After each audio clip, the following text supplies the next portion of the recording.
అందరికీ praise lord. దేవుని నామానికి మహిమ కలుగును గాక. మీరందరూ బాగున్నారు కదా? మీరు పెడుతున్న ప్రతి ప్రార్థన రిక్వెస్ట్ అనేది మేము ప్రార్థన చేస్తున్నాం. మా ఆశ అంతా ఒకటే, ఎక్కడైతే ఓడిపోయామో, ఎక్కడైతే తృణీకరించబడ్డారో, ఎక్కడైతే గుండెలు పగిలేలాగా ఏడ్చారో అదే స్థలాల్లో నా ప్రభు మీ అందరినీ హెచ్చించబోతున్నారు.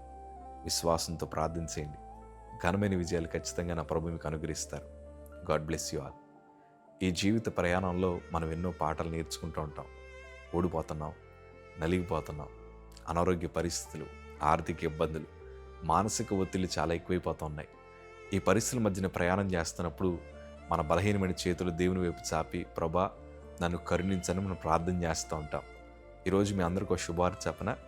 దేవుని వాక్యంలో 145వ కీర్తన 14వ మాట చదవగలిగితే, యెహోవా పడిపో వారందరినీ ఉద్ధరించువాడు, కృంగిపోయిన వారందరినీ లేవనెత్తువాడు. ఈ మాట చదువుతున్నప్పుడు నాకు ఎంత ధైర్యం అంటే, మనం పడిపోయినప్పుడు మనల్ని ఆదరించేవారు ఎవరు లేకపోయినా, మనల్ని నిలబెట్టేవారు ఎవరు లేకపోయినా ప్రభువు ఉన్నారన్న ధైర్యం వచ్చేసింది.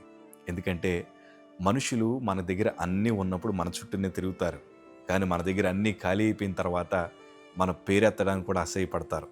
అన్నీ మన దగ్గర ఉన్నప్పుడు వారు మా బంధువులేనండి, వారు మా స్నేహితులండి అని 10 మందికి చెప్తారు. ఒక్కసారి మనం పడిపోయిన తర్వాత, నష్టపోయిన తర్వాత మన పేరు కాదు కదా, కనీసం మన వీధి వైపు కూడా రావడానికి ఇష్టపడరు. కానీ ఒక మాట చెప్తానయ్యా, ఎవరు నీ పక్షాన నిలబడినా నిలబడకపోయినా నీ పడిపోయిన స్థితిలో నుండి నేను లేవనెత్తడానికి నా ప్రభు సిద్ధంగా ఉన్నాడు. కొన్నిసార్లు మనం పడ్డం కూడా మంచిదే, ఎందుకంటే మనం పడినప్పుడే కదా మనం లేపేవారు ఎవరు తెలుస్తుంది. కొన్నిసార్లు మన నష్టాల మధ్యన వెళ్ళడం కూడా మంచిదే, ఎందుకంటే మనం నష్టపోయినప్పుడే కదా మనల్ని ఆదరించేవారు, మన చేతులను సమృద్ధితో నింపేవారు ఎవరు తెలుస్తుంది. ఎందుకంటే దేవుడు తన ప్రజలను కావాలని కొన్ని శోధనల మధ్యన దేవుడు నడిపించాడు. ఎందుకో తెలుసా? షడ్రక్, మేషక్, అబేద్నెగోలు అగ్నిగుండం దాకా వెళ్ళారు, వారి మనస్సు మారలేదు. అగ్నిగుండంలో పడవేశారు, వారి మనస్సు మారలేదు. వారు ధైర్యంగా ప్రభు కోసం నిలబడ్డారు. దేవుడు అగ్నిగుండం నుంచి వారిని కాపాడారు. నేను అంటాను, కొన్నిసార్లు అగ్నిగుండంలో పడాలి. ఎందుకో తెలుసా?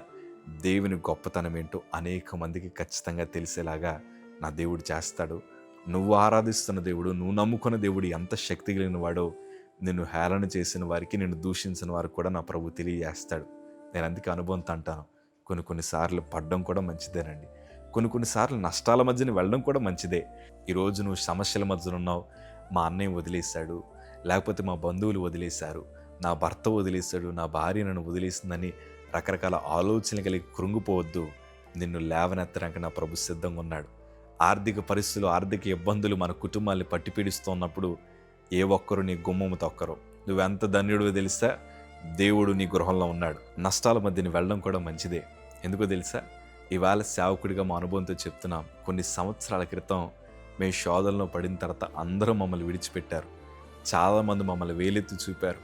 వీళ్ళు యేసు ప్రభుని నమ్ముకున్నందుకే వీరు బ్రతికలైపోయింది, వీరు యేసు ప్రభు పరిచర్య చేశారు కాబట్టి కుటుంబం అంతా కుప్పకూలిపోయిందని రకరకాల హేళనకరమైన మాటలు మా మీద మాట్లాడినప్పుడు, ఆ పడిపోయిన స్థితిలో కనీసం మా భుజం తట్టి మేము ఉన్నామన్న వారు ఎవరూ లేరు.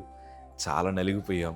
కానీ గొప్ప విషయం ఏంటంటే, ప్రార్థనలు ఆలకించు దేవాది దేవుడు మమ్మల్ని మరణపు ఊబిలోంచి బయటికి తీసుకురావడమే కాదు, ఈరోజు మమ్మల్ని అందరి మధ్య నిలబెట్టాడు. అదే విశ్వాసంతో చెప్తున్నాను, దేవుడు నిన్ను కూడా నిలబెడతాడు.